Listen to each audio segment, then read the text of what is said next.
ہر طرف بتوں کی پرستش ہے، نمرود کے مجسمے بنے ہوئے ہیں اور لوگ ان کی پوجا پاٹ کرتے ہیں۔ اب ابراہیم کا امتحان ہے کہ کیا اس ماحول کے اندر وہ ان کی طرف جھکاؤ کرتا ہے، لیکن جناب ابراہیم کہتے ہیں کہ ان تماثیل کے آگے تم آسن مارے بیٹھے ہو، جو اپنا دفاع بھی نہیں کر سکتے اور اپنی ضرورت کی تکمیل بھی نہیں کر سکتے، تمہاری ضرورتوں کو کیسے پورا کریں گے؟ تو یہ میرے رب نہیں ہو سکتے۔ شمس و قمر کو، چاند کو، سورج کو، ستاروں کو پوجتے ہو، اچھا یہ چاند، یہ ستارے رب ہے؟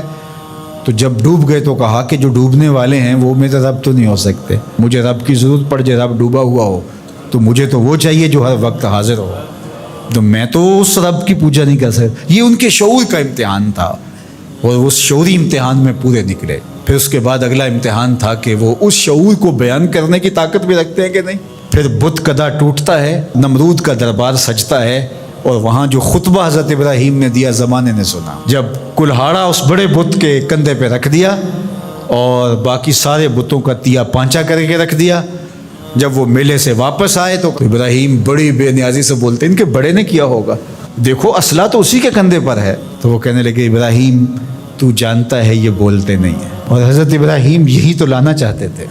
پھر جو خطبہ دیا، اُفِّل لَکُمْ وَلِمَا تَعْبُدُونَ مِن دُونِ اللَّهِ أَفَلَا تَعْقِلُونَ، افسوس ہے تمہارے اوپر اور افسوس ہے ان پر جن کو تم اللہ کے علاوہ پوجتے ہو۔ افلا تعقلون، تمہاری کھوپڑی میں دماغ نہیں ہے۔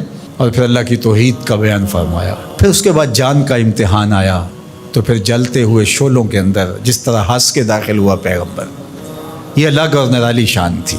نمرود نے سوچا تھا جل کے راکھ ہو گیا ہوگا چخا میں، لیکن 40 دن کے بعد جب آگ بجھتی ہے تو حضرت ابراہیم انگاروں سے چلتے ہوئے یوں باہر آتے ہیں جس طرح پھولوں پر کوئی نازنین چل کے آ رہا۔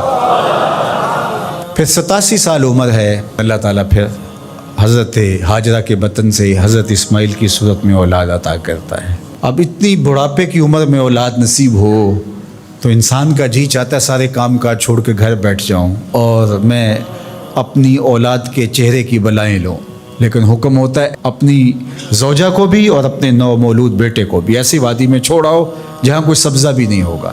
اللہ اکبر۔ پھر اسماعیل علیہ السلام کی ایڑیوں کے رگڑنے سے زمزم جاری ہوتا ہے۔ اب ذرا دیکھیے، ایک ایسا امتحان آتا ہے اگر کو ہمالیہ پہ بھی ڈال دیا جاتا اس کا پتا بھی پانی ہو جاتا۔ فلما بلغ معہ السعی، جب وہ ان کے ساتھ چلنے پھرنے کے قابل ہوا۔ ابراہیم علیہ السلام خواب دیکھتے ہیں، اور خواب کیا دیکھتے ہیں کہ میں بیٹے کو ذبح کر رہا ہوں۔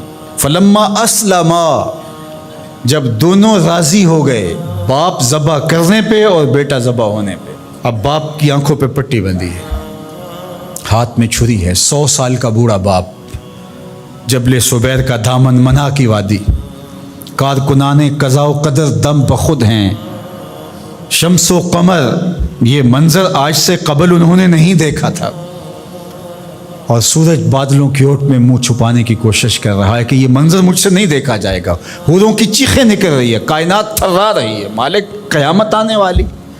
اور مالک بھی فرشتوں سے کہہ رہا تھا کہ تم کہتے تھے نا کہ سجدے ہم کریں گے، تسبیحات ہم کریں گے، انسان تو دینگا مشتیاں کرے گا، ذرا میرے بندے کی اس ادا کو بھی دیکھو، میرے حکم کی تعمیل پر میرے بندے کی اس انوکھی ادا کو بھی دیکھو۔ چھری کی نوک حلق کے اوپر رکھ کے پورا وزن ڈال دیا، گلا کٹ گیا، خون بہنے لگا۔ ابراہیم علیہ السلام ایک عجیب کیفیت میں، کیا کیفیت ہو سکتی ہے، میرے پاس تو لفظ نہیں ہیں۔ اللہ اکبر۔ جلدی سے جو ہے وہ آنکھوں سے پٹی کھولتے ہیں تو دیکھتے ہیں کہ منظر بدلا ہوا ہے، بیٹا سمجھ کے جس کو ذبح کیا وہ تو دمبا تھا، اور اسماعیل علیہ السلام پاس کھڑے مسکرا رہے ہیں، اور پاس حضرت جبریل امین بھی کھڑے ہیں۔ یہ اس بات کا عملی ثبوت ہے یہ وہ دمبا لے کے آئے۔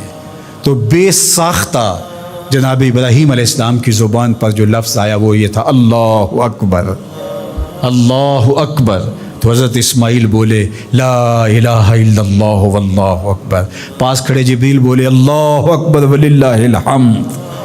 اللہ نے کہا اے ابراہیم تمہاری قربانی کی سنت کو بھی قیامت تک جاری رکھیں گے، تمہاری زبانوں سے نکلے ہوئے جملے بھی مرنے نہیں دیں گے۔ وَنَادَيْنَاهُ أَن يَا إِبْرَاهِيمُ قَدْ صَدَّقْتَ الرُّؤْيَا إِنَّا كَذَلِكَ نَجْزِي الْمُحْسِنِينَ، اس حال میں ہم نے ندا دی ابراہیم تو نے واقعی خواب پورا کر دکھایا۔ إِنَّ هَذَا لَهُوَ الْبَلَاءُ الْمُبِينُ، اللہ فرماتا ہے یہ بہت بڑا امتحان تھا، یہ چھوٹا امتحان نہیں تھا۔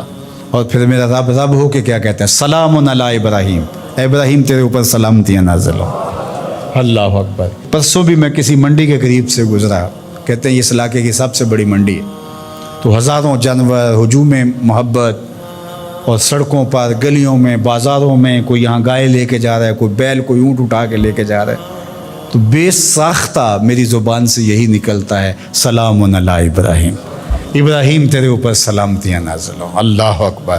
اور اس قربان گاہ پر، جس قربان گاہ پر حضرت اسماعیل کو لے کر کے چلے تھے، منا کی وادی میں جبل سبیر کے پاس، وہاں 25 لاکھ حجاج جانور ذبح کریں گے، تو منا کی وادی اس گونج سے منور ہوگی، آواز آ رہی ہوگی سلام علی ابراہیم، ابراہیم تیرے اوپر سلامتی۔ ابراہیم علیہ السلام نے چھوٹا کام نہیں کیا، بہت بڑا کام کیا، لیکن میرے رب نے بھی پھر جو اعزاز دیا، جو تکریم دیا، عرض کی گئی یا رسول اللہ یہ قربانیاں کیا ہیں؟ فرمایا تمہارے باپ ابراہیم کی سنت ہے، قیامت تک وہ نقشہ ہماری آنکھوں کے سامنے رہے گا، اور لوگ اپنے قیمتی متاع کو اس طرح قربان کرتے رہیں گے۔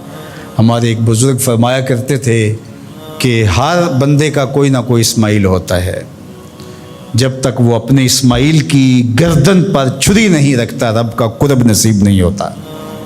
تو اپنی عزیز ترین متاع اللہ کی راہ میں قربان کرنے کا موقع آ جائے، وہ جان ہو، وہ اولاد ہو، وہ مال ہو، وہ منصب ہو، جب حالات تقاضا کریں اور آپ کو لگے کہ میرے مالک کا مجھ سے یہ تقاضا ہے، تو راہ خدا کے اندر قربان کرنے کا جب یہ جذبہ اس لیول تک پہنچ جائے، تو پھر آپ اس نور سے مالا مال ہوتے ہیں، اس فیض سے فیض یاب ہوتے ہیں۔ ہمارے لیے یہ واقعات اس لیے رکھے، ہم تو چھوٹے چھوٹے امتحانوں سے ڈر جاتے ہیں، ہمیں بڑے امتحان بھی دینے پڑے تو ہمارے بڑوں کی سیرت یہ ہے کہ ہم کشادہ دلی کے ساتھ، خوش دلی کے ساتھ ان امتحانوں سے گزریں، پھر ہمارے رب کی رحمتیں اور کرم نوازیاں